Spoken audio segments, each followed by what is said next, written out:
எல்லா நண்பர்களுக்கும் வணக்கம். டிஎன்யூஎஸ்ஆர்பி பிசி தேர்வு எழுதிட்டு ரிசல்ட்டுக்காக காத்துட்டு இருக்கீங்க இல்லையா? சரி, இந்த பகுப்பாய்வுல நம்ம அடுத்த கட்டத்துக்கு எப்படி தகுதி பெறுவதுன்னு மட்டும் பார்க்க போறதில்ல.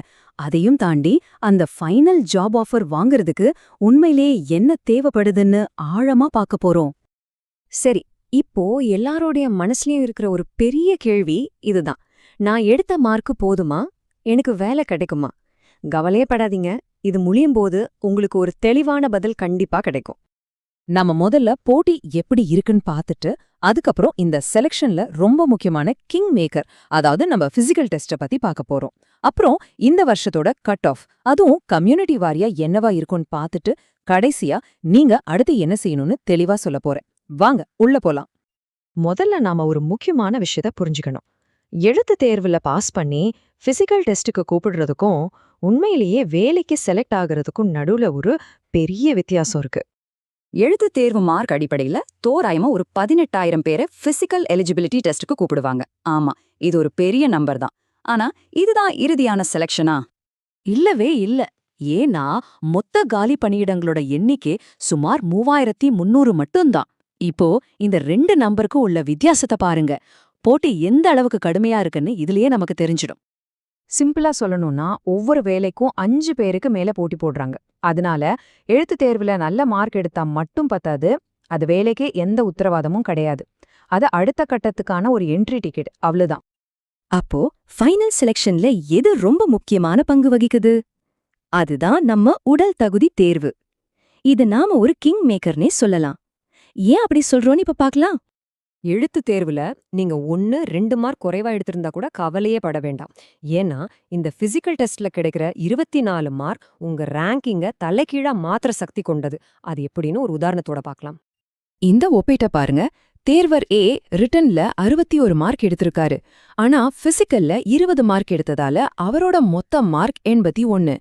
ஆனா தேர்வர் பி பாருங்க, ரிட்டன்ல 58 மார்க் தான், அதாவது ஏவை விட கம்மி. ஆனா பிசிக்கல்ல முழுசா 24 மார்க் வாங்கி மொத்தத்துல 82 மார்க்கோட முன்னாடி போயிட்டாரு. இதுதான் அந்த 24 மார்க்கோட பவர். ஆக நாம புரிஞ்சுக்க வேண்டிய முக்கியமான விஷயம் இதுதான்.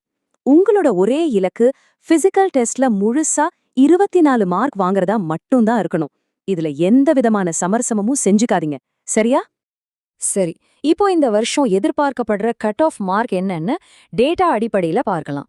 அது மட்டும் இல்லாம இந்த வருஷம் ஏன் போட்டி இவ்ளோ கடுமையா இருக்கிறதுக்கான காரணங்களையும் நாம அலசி ஆராயலாம். இந்த வருஷம் கொஸ்டின் பேப்பர் கொஞ்சம் கஷ்டமா இருந்துச்சு. குறிப்பா சயின்ஸ் கேள்விகள் அதிகமா இருந்ததால எஸ்ஐ தேர்வுக்கு படிச்சவங்களுக்கு அது சாதகமா அமைஞ்சிருக்கு. அதே சமயம் கரண்ட் அஃபேர்ஸ்ல இருந்து ஒரே ஒரு கேள்விதான் வந்துச்சு. இதெல்லாம் வச்சு பார்க்கும்போது கட் ஆஃப் அதிகரிக்க வாய்ப்பு இருக்கு. பொதுவா சொல்லணும்னா ஜெனரல் கேட்டகரிக்கு எழுத்து தேர்வுல ஒரு 63 மார்க்கும் பிசிக்கல்ல முழுசா 24 மார்க்கும் சேர்த்து மொத்தமா 87 மார்க் எடுத்தீங்கன்னா அது ஒரு ரொம்பவே பாதுகாப்பான ஸ்கோர்னு சொல்லலாம். பட்டாலியன் இல்ல வேற எந்த யூனிட்லயும் வேலை கிடைக்க இது ஒரு நல்ல வாய்ப்பை உருவாக்கும். அடுத்து நீங்க எல்லாருமே ரொம்ப ஆவலா எதிர்பார்த்துட்டு இருக்கிற பகுதிக்கு வந்தாச்சு. அதாவது ஒவ்வொரு கம்யூனிட்டிக்கும் எதிர்பார்க்கப்படுற கட் ஆஃப் மார்க்ஸ் என்னன்னு இப்ப பார்க்கலாம். இந்த அட்டவணைய கொஞ்சம் கவனமா பாருங்க. ஜெனரல் கேட்டகரிக்கு ரிட்டர்ன்ல 63 மார்க் தேவை. பிசி பிரிவினருக்கு 62, எம்பிசிக்கு 61லிருந்து 62 வரைக்கும் இருக்கலாம்.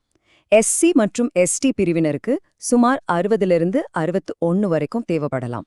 இதுல நீங்க கவனிக்க வேண்டிய முக்கியமான விஷயம், பிசிஎம் பிரிவை தவிர மத்த எல்லாருக்குமே பிசிக்கல்ல முழுசா 24 மார்க் வாங்குறது கிட்டத்தட்ட கட்டாயம் மாதிரி ஆயிடுச்சு.